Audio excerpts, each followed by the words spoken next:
नेपाल उस्तै नै छ नबुझेका पनि होइनौ बोल्नु छ यो को आवाज विकास र समृद्धि रोज्नु छ अबको बाटो उन्नति र प्रगति कहिले नबोले बोल्ने कहिले हामीले नगरे गर्ने कसैले नयाँ युगको आवाज हो यो रेडियो जनता रेडियो जनता रेडियो जनता रेडियो जनता रेडियो जनता रेडियो जनता रेडियो जनता 89.1 मेगाहर्ज जनताको आवाज जनता टाइम चेक अहिले बिहानको 6 बजेको छ। जनता समाचारका साथमा सम्पूर्ण सुविधा सहितको तपाईँ हाम्रो घर आँगनको बैंक कृषि विकास बैंक विश्वासितै अघि बढ्दै Mega Bank Nepal Limited powered by Vianet all गुण सम्पन्न इन्टरनेट। कालिन्चोक मनोकामना र मुक्तिनाथ टुरको विशेष प्याकेजको लागि सम्झिनुहोस् Nature Visit Travels and Tours प्राली मिन भवन काठमाडौँ।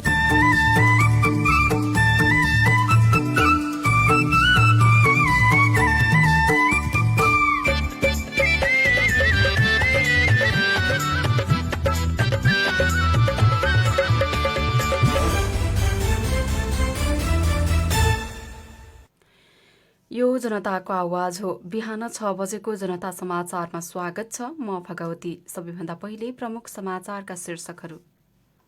जनता प्रमुख समाचारका शीर्षकहरू।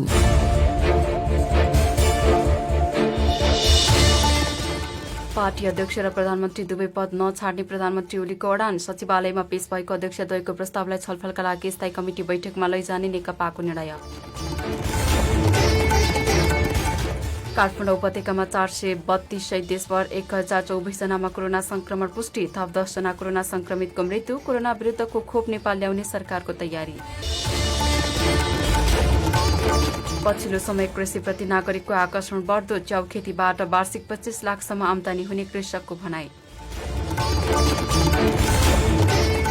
इङ्ग्लिस प्रिमियर लिगमा म्यान्चेस्टर युनाइटेडद्वारा वेस्ट ह्याम विरुद्ध पुनरागमन जित। वेस्ट ह्याम 3-1 गोल अन्तरले पराजित।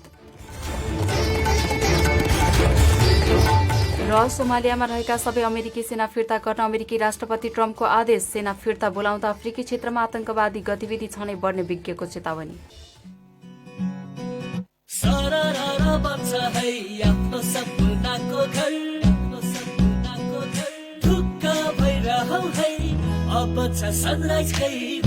अब पुँजीको अभावमा घर बनाउन रोकिनु पर्दैन। मात्र 3 कार्यदिनमै कर्जा उपलब्ध हुने। 40 वर्षसम्मको अवधि र 1 वर्षसम्म स्थिर 8.95% ब्याज दरमा सनराइज घर कर्जा लिई न्यूनतम मासिक किस्तामा ढुक्क भई आफ्नो सपनाको घर बनाउनुहोस्।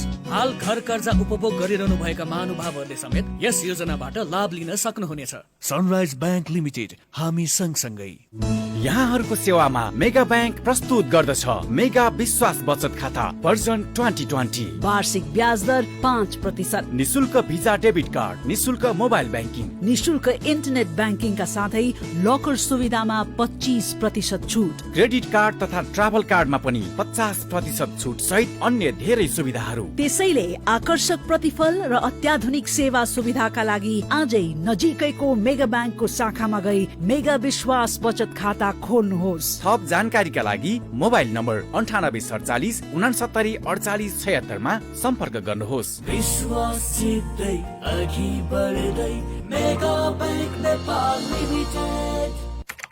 छोरी यो छोरी ए बाबा हो होइन कति झुन्डिरा हो यो ल्यापटपमा। अरे सेवा भगवान, हजुरकै काम गरिरहेको त हो। मेरो काम रे। अनि हो त हजुरको खाता खोल्न लागेको नि। खाता होइन के भन्छ यो? ल लिनुहोस् हजुरको खाता नम्बर। अब दाजुलाई विदेशमा पठाइदिनुहोस् र पैसा पठाउन भन्नुहोस्। ए भगवान, घरमै बसी बसी यस्तो सेवा।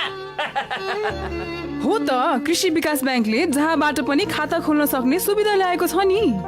विस्तृत जानकारीका लागि आजै adbl.gov.np सर्च गरौँ र आफूले चाहेको खाता शून्य मौजातमा तुरुन्तै खोलौँ। सम्पूर्ण सुविधा सहितको तपाईँ हाम्रो घर आँगनको बैंक कृषि विकास बैंक। हे बाबा, हेर त हेर कृषि विकास बैंकको सेवा।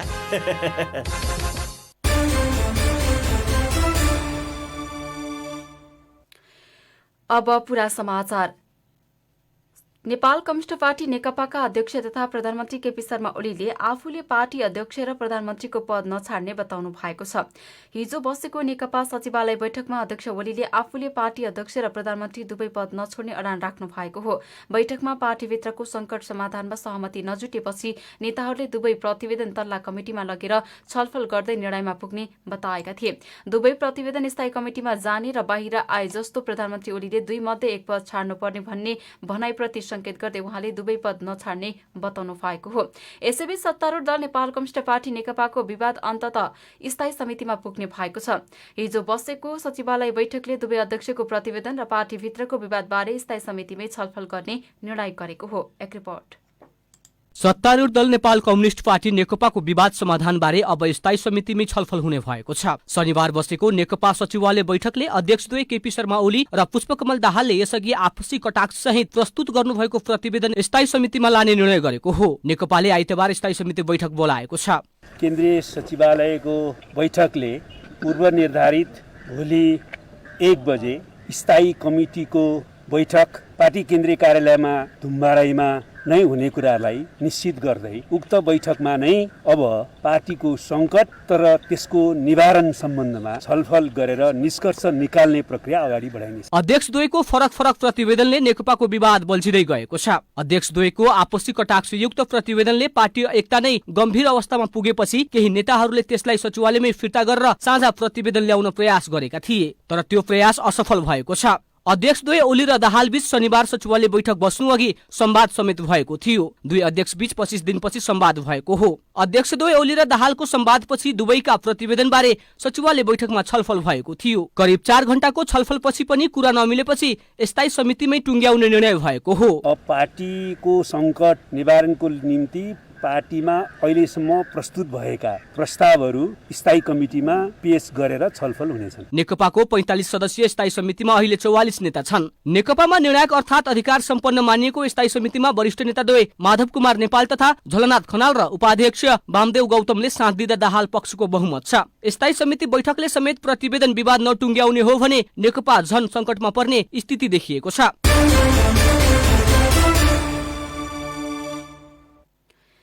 विपक्षी भूमिकाबाट विचलित हुँदै सत्ता सहयोगी बनेको आरोप खेपिरहेको प्रमुख प्रतिपक्षी दल नेपाली कांग्रेसका वरिष्ठ नेता रामचन्द्र पौडेलमाथि भएको दुर्व्यवहार र गिरफ्तारीपछि कांग्रेसले विरोध गर्ने निर्णय गरेको छ। यस्तै सरकार कोरोना नियन्त्रण तथा रोकथाममा असफल भएको भन्दै देशव्यापी विरोध प्रदर्शन गर्ने कांग्रेसले निर्णय गरेको हो। कमला हमालको रिपोर्ट। कोरोना महामारीका कारण आफ्नो 14औं महाधिवेशन तोकिएको समयमा गर्न नसक्ने जनाएको नेपाली कांग्रेसले सरकार विरूद्ध सड़कमा उत्रने घोषणा गरेको छ। सरकारको अलोकतान्त्रिक कदम, भ्रष्टाचार, अनियमितता र कोरोना नियन्त्रण तथा रोकथाममा सरकारले गैर जिम्मेवारीपना देखाएको भन्दै कांग्रेसले मंसिर 29 गते विरोध प्रदर्शन गर्ने भएको हो। वरिष्ठ नेता रामचन्द्र पौडेलमाथि गत बुधबार तनहुँमा भएको दुर्व्यवहार र गिरफ्तारीको विरोध जनाउँदै कांग्रेसका पदाधिकारी, पूर्व पदाधिकारी सहितको अनौपचारिक बैठकले देशभर विरोध प्रदर्शन गर्ने निर्णय गरेको हो। सरकारले एकपछि अर्को विरोधी विचारधारालाई निषेध र निस्तेज पार्ने काम गर्दै एक दलीय कम्युनिष्ट शासन सत्ता सञ्चालन गर्न खोजेको कांग्रेसको ठम्याइ छ। सरकार जुन निरङ्कुश बाटोमा हिँडेको छ, दमनकारी बाटोमा हिँडेको छ, तनहुँको घटना पछिल्लो उदाहरण हो।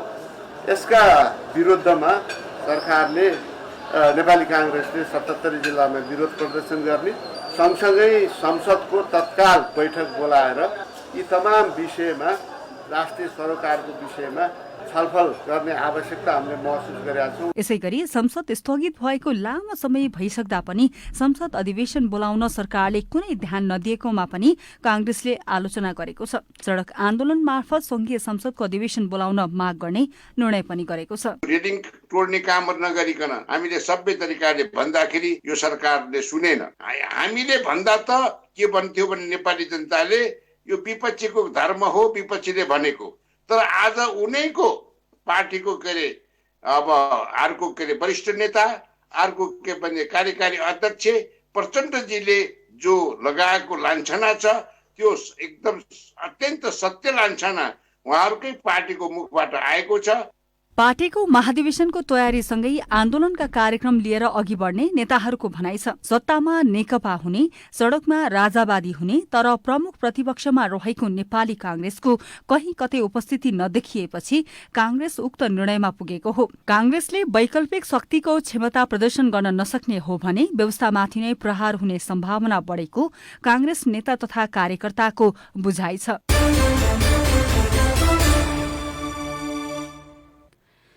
नेपालमा थप 1024 जनामा कोरोना संक्रमण पुष्टि भएको छ। नेपालमा 6074 जनाको नमूना परीक्षण गर्दा 402 जना महिला र 622 जना पुरुषमा कोरोना संक्रमण पुष्टि भएको स्वास्थ्य तथा जनसंख्या मन्त्रालयले जनाएको छ। हिजो काठमाडौँ उपत्यकामा मात्रै 432 जनामा कोरोना संक्रमण पुष्टि भएको छ। उपत्यकामा संक्रमित हुनेहरूमा काठमाडौँका 349, भक्तपुरका 18 र ललितपुरका 65 जना रहेका छन्। यो सँगै नेपालमा कुल कोरोना संक्रमितको संख्या 2,39,885 पुगेको छ। देशभर सक्रिय कोरोना संक्रमितको संख्या भने 14,255 रहेको मन्त्रालयले जनाएको छ, जसमध्ये 9,263 जना संक्रमित होम आइसोलेसनमा र 4,992 जना संक्रमित संस्थागत आइसोलेसनमा रहेका छन्। हिजो थप 2,206 जना कोरोनामुक्त भएर डिस्चार्ज भएका छन्। यो सँगै नेपालमा कोरोनामुक्त हुनेको संख्या 2,24,053 पुगेको छ। नेपालमा 10 जना कोरोना संक्रमितको मृत्यु भएको मन्त्रालयले जनाएको छ। हालसम्म नेपालमा कोरोनाबाट मृत्यु हुनेको संख्या 1,577 पुगेको छ। देशभर 312 जनाको आइसियुमा र 45 जनाको भेन्टिलेटरमा राखेर उपचार भइरहेको छ।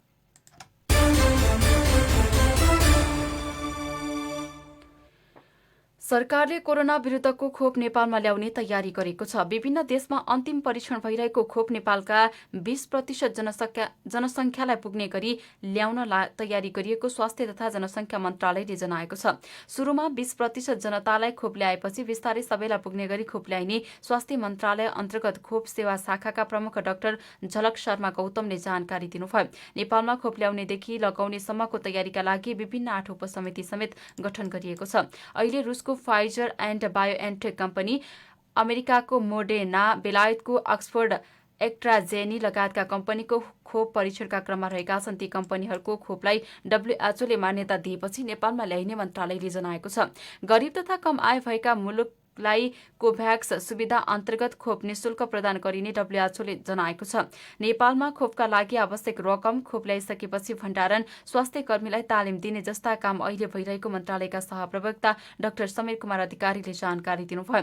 कोरोना विरुद्धको खोप नेपालमा ल्याएपछि सुरुमा दीर्घरोगी, वृद्ध, स्वास्थ्य कर्मी र अग्रपंक्तिमा काम गर्ने कर्मचारीलाई उपलब्ध गराइनेछ।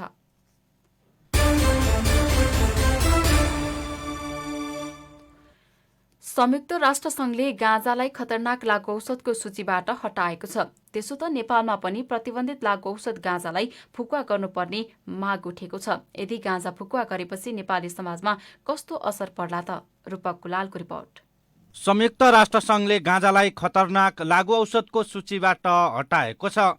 शेड्युलमा गाँजालाई हेरोइन र अन्य लागू औषधसँगै राखिएको थियो भने स्वीकृति दिँदै गाँजा र यसको धुलोलाई चौथो शेड्युलबाट हटाएको छ। औषधीय उद्देश्यका लागि गाँजा उपयोग गर्ने लाखौं मानिसहरूले यो कदमलाई स्वागत गरेका छन्। त्यसो त नेपालमा पनि गाँजामा लगाइएको कानूनी प्रतिबन्ध हटाउनु पर्ने माग उठिरहेको छ। गाँजाको खेती र त्यसको कारोबारलाई कानूनी बनाउनु पर्ने माग गर्नेहरूले त्यसबाट नेपालको अर्थतन्त्र समृद्ध हुने दाबी समेत गरिरहेका छन्। तर नेपालमा गाँजा फुकुवा त्यति सहज भने छैन। होइन, अहिले पनि हामीले एउटा बुझ्नुपर्ने कुरा के भनेपछि तपाईँको जुन हिजो अस्ति भोटिङ भयो, रिसेड्युलिङ हुँदैमा तपाईँको खुला गरेको होइन।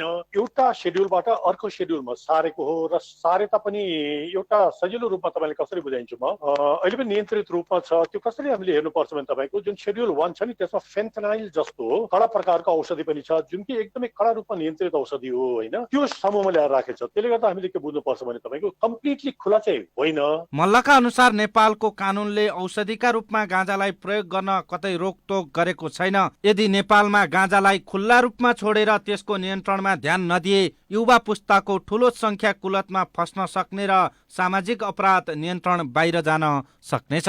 तपाईँले आफू खुसी खान थाल्यो भने त्यो मिसयुज भनेपछि लागु औषध दुर्व्यसन भनेकै त्यही हो नि त।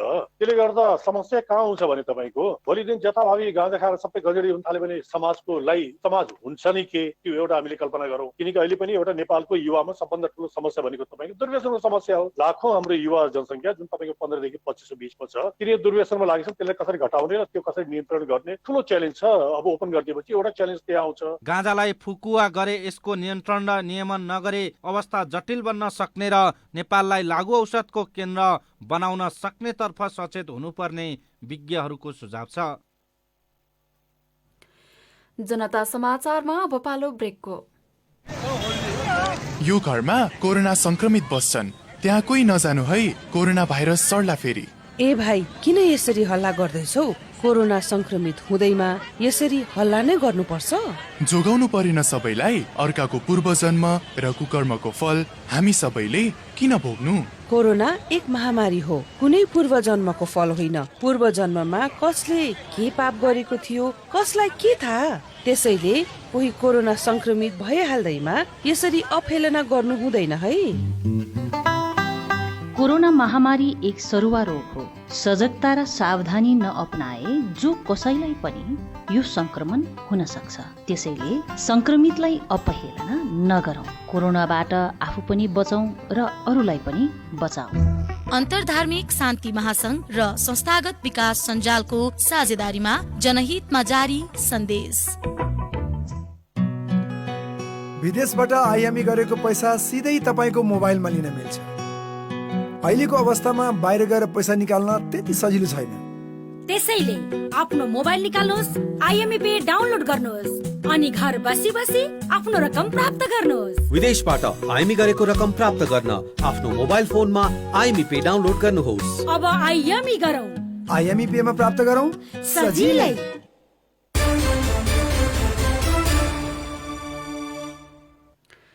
ब्रेकपछि जनता समाचारमा पुनः स्वागत छ।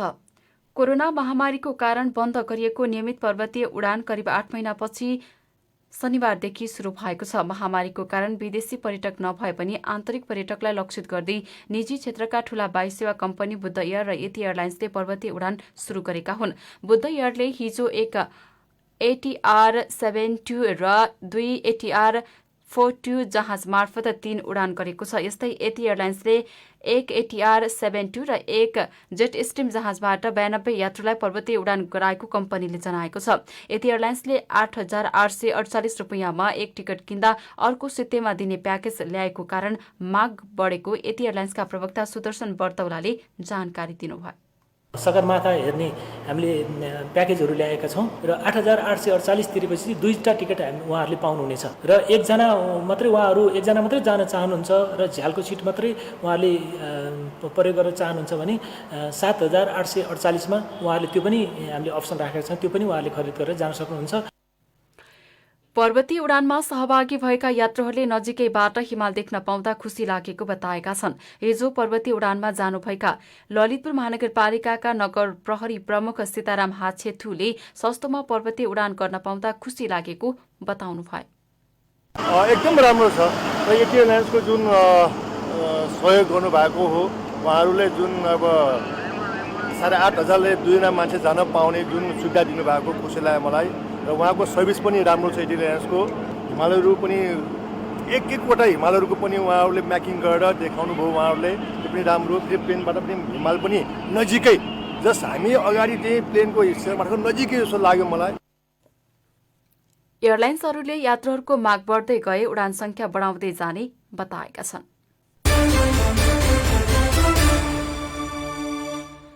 डडेलधुरामा पछिल्लो समय कृषिप्रति नागरिकको आकर्षण बढ्दो देखिएको छ। जिल्ला सदरमुकाम स्थित अमरगढी नगरपालिका मडौरामा कृषकले 2 रोपनी जग्गा भाडामा लिई च्याउ तथा च्याउ बिउ उत्पादन गरेका छन्। विदेश जान तयार भएर घर फर्केर च्याउ खेती गर्न थालेका डडेलधुरा अमरगढी नगरपालिकाका एक कृषक च्याउ खेतीबाट वार्षिक 20 देखि 25 लाखसम्म आमदानी गर्न सफल भएका छन्। डडेलधुराबाट ललित बोहराको रिपोर्ट। डडेलधुरा जिल्ला अमरगढी नगरपालिका 2 मौरोडाका खेमराज जोशी भने यति बेला च्याउ खेतीमा व्यस्त छन्। अहिले विदेश जान छोडी च्याउको व्यवसायिक खेती गरिरहेका छन्। च्याउ खेतीमा उनी जिल्लाकै नमुना बन्दैछन्। 2,50,000 को लगानीमा 4 वर्ष अघि च्याउ खेती सुरु गरेका उनी अहिले वार्षिक 20 देखि 25 लाखसम्म आमदानी गर्न सफल भएका छन्। च्याउको बजारीकरणका लागि कुनै समस्या नभएको बताउने जोशी एक लटमा 300 किलोसम्म च्याउ बिक्री गर्दै आएका छन्। डडेलधुराको च्याउ सुदूरका पहाडी जिल्ला सहित तराईका जिल्लामा पनि पठाउने गरेको जोशीको भनाइ छ। यो उत्पादन भइरहेको च्याउ चाहिँ डडेलधुरा जिल्ला प्लस हाम्रो डोटीतिर अनि तपाईँको उता बैतडीतिर र यता अतरिया धनगढीसम्म पनि पठाउँछु म यहाँबाट। राम्रै छ, एकदमै ठिक छ सर। लगभग वार्षिक 20-25 लाखको कारोबार चाहिँ भइरहेको छ मेरो। च्याउ खेतीमा आफू मात्रै सक्रिय छैनन्, अन्य 7 जनालाई समेत रोजगारी दिएका छन्। जोशीका अनुसार 1 वर्षमा 3 पटकसम्म च्याउ उत्पादन गर्न सकिन्छ। पहिले च्याउको बिउ लिन काठमाडौँ जानु पर्थ्यो। गत वर्ष प्रदेश सरकारले केही अनुदान दिएपछि अहिले डडेलधुरामा आफैले उत्पादन गर्ने समेत जोशीको भनाइ छ। 5-6 जना कामदार महिना दिन 1-1.5 महिना 2 महिनासम्म काम गर्ने किसिमको छ। पहिला चाहिँ बिउको लागि अलि झन्झट थियो सर। पहिला काठमाडौँबाट बिउ ल्याउनु पर्ने समस्या थियो होइन। अहिले चाहिँ बिउ पनि म आफै उत्पादन गरेर चाहिँ किसानहरू पनि बढाइरहेको छु। च्याउ खेती डडेलधुरामा राम्रै छ होइन। जोशीको च्याउ खेती अहिले डडेलधुरा जिल्लामै नमुना बनेको छ। डडेलधुराका खेमराज जोशी व्यावसायिक च्याउ खेती गर्ने जिल्लाकै एक नमुना कृषक हुन्, जसलाई प्रतिनिधिमूलक कृषकका रूपमा लिन सकिन्छ। यस्ता धेरै कृषक हुन सक्छन् जसले नेपालमै थोरै लगानी र मेहनत गरी मनग्गे आमदानी गर्न सकिन्छ भन्ने उदाहरण देखाएका छन्।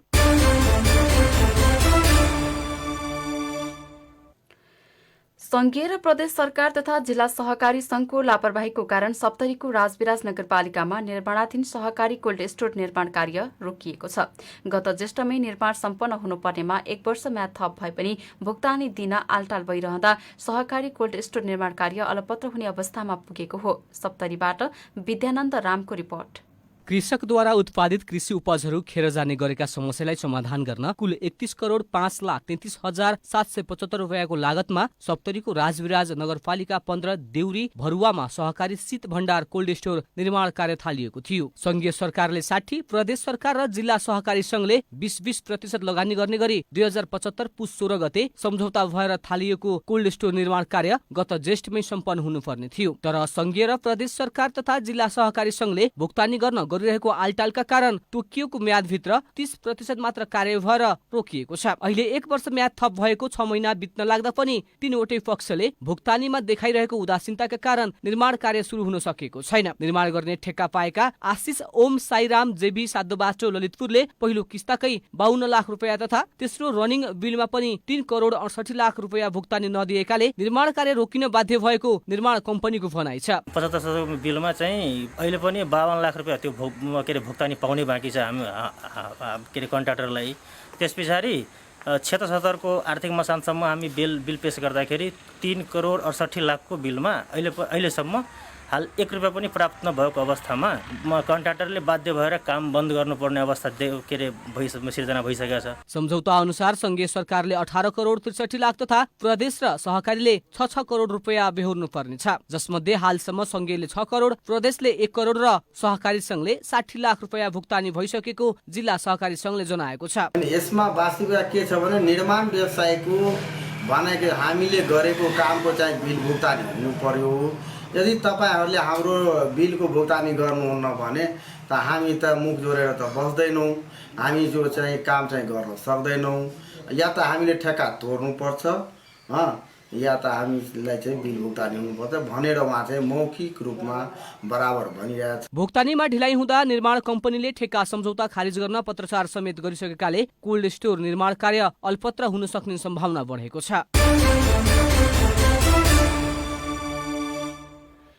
अब आर्थिक समाचार। महानगरीय ट्राफिक महाशाखाले ट्राफिक व्यवस्थापनलाई डिजिटलाइजेसन बनाउने कार्य अन्तिम चरणमा पुगेको बताएको छ। प्रहरी हेडक्वार्टरबाट सरुवा भएर महाशाखामा आउनुभएका एसएसपी जनक भट्टराईले सञ्चारकर्मीहरूसँग कुराकानी गर्दै ट्राफिक व्यवस्थापनलाई सहज बनाउन डिजिटल प्रविधिको प्रयोग गर्ने तयारी अन्तिम चरणमा पुगेको जानकारी दिनुभयो। कुनै पनि सवारी चालक ट्राफिक कारबाहीमा परि जरिवाना तिर्नुपर्ने भएमा अनलाइनबाट भुक्तानी गर्न मिल्ने प्रणालीको विकास पनि भइरहेको छ। यसबाट बैंकमा लामो लाइन बस्नुपर्ने स्थितिको अन्त्य हुने एसएफसी भट्टराईले बताउनुभयो। हामीले कसै दुर्घटना भयो भने इन्सुरेन्सको लागि कागजपत्र दिनुपर्ने हुन्छ, त्यसलाई पनि अनलाइनमा दिन सकिन्छ कि भनेर त्यसको अध्ययन सुरु गरिसकेका छौँ। यसरी अहिलेसम्म चाहिँ एउटा कुरामा हामीले सुरु नै गरिसक्यौँ। एउटा चाहिँ अनलाइन पेमेन्टमा चाहिँ अन्तिम चरणमा छौँ भने त्यसको इन्सुरेन्सवालाको चाहिँ अन्तिम अध्ययनको अन्तिम चरणमा चाहिँ त्यसमा पनि पुगिरहेका छौँ हामीले। ट्राफिक कारबाहीमा परेका व्यक्तिहरूलाई दिइने सचेतना कक्षा कोरोना महामारीको कारण स्थगित भएकोमा अहिले अनलाइनबाट लिने व्यवस्था मिलाइएको छ। अहिले ट्राफिक कारबाहीमा परेमा लिनुपर्ने सचेतना कक्षा अनलाइनबाट लिएपछि मात्रै महाशाखाको कार्यालयबाट कागजपत्र लिन सकिने उहाँले बताउनुभयो।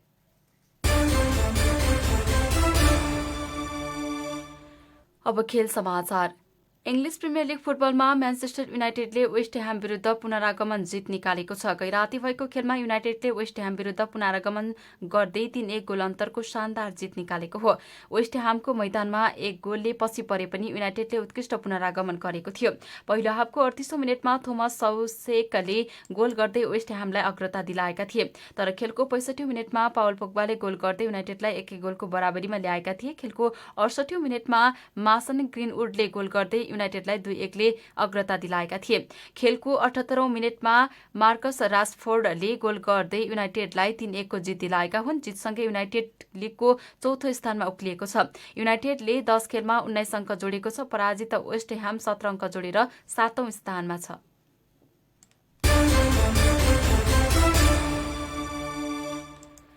अब अन्तर्राष्ट्रिय समाचार।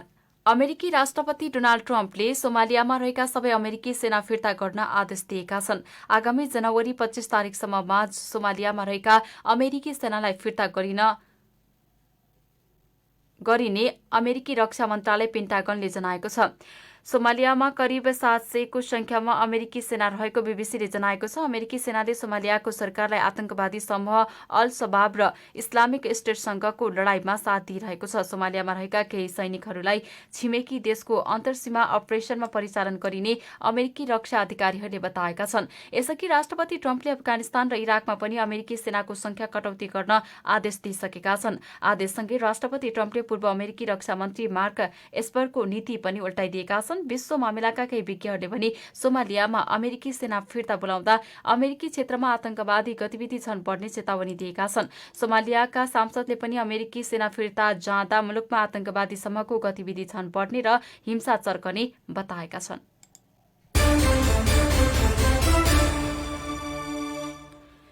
जनता समाचार सकिनुअघि प्रमुख समाचारका शीर्षकहरू फेरि एकपटक। जनता प्रमुख समाचारका शीर्षकहरू।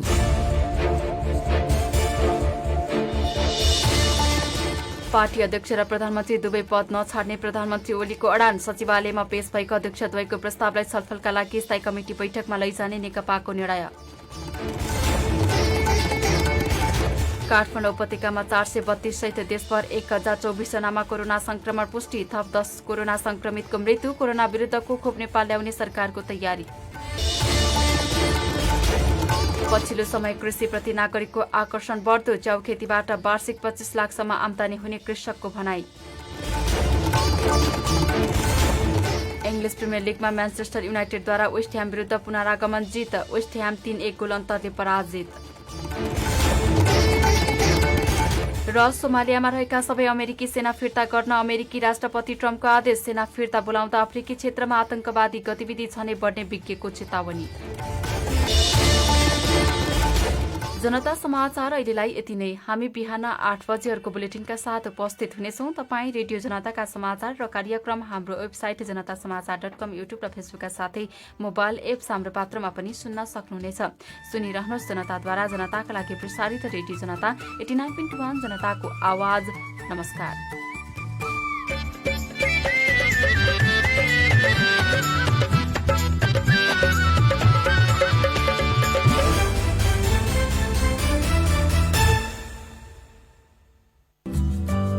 रोगीलाई निरोगी बनाउँदै खुसी बाँड्दैछ वैदिक आयुर्वेद सेवा प्रणाली। खुट्टाले राम्रो काम नगरेर बाङ्गी भएर चाहिँ लौरो टेकेर हिँड्थे। चाप्दै गयो झन् चाप्दै गयो हिँड्नै नसक्ने भएपछि कसरी बाँच्छ त भनेर ओल्लो घर पल्लो घर गएर सबैले चाहिँ भने कहाँ जाऊँ भयो। यही रेडियोले चाहिँ भन्यो वैदिक आयुर्वेद। उहाँ गएपछि डाक्टरले भन्नुभयो 4 जनाले उचालेर ल्याउनु भयो, 2 हप्तामा आउनुहोस्, हिँडेरै आउनुहुन्छ भनेर भन्नुभयो। नभन्दै चाहिँ नि हिँडेरै चाहिँ भित्र पसेँ। मलाई चाहिँ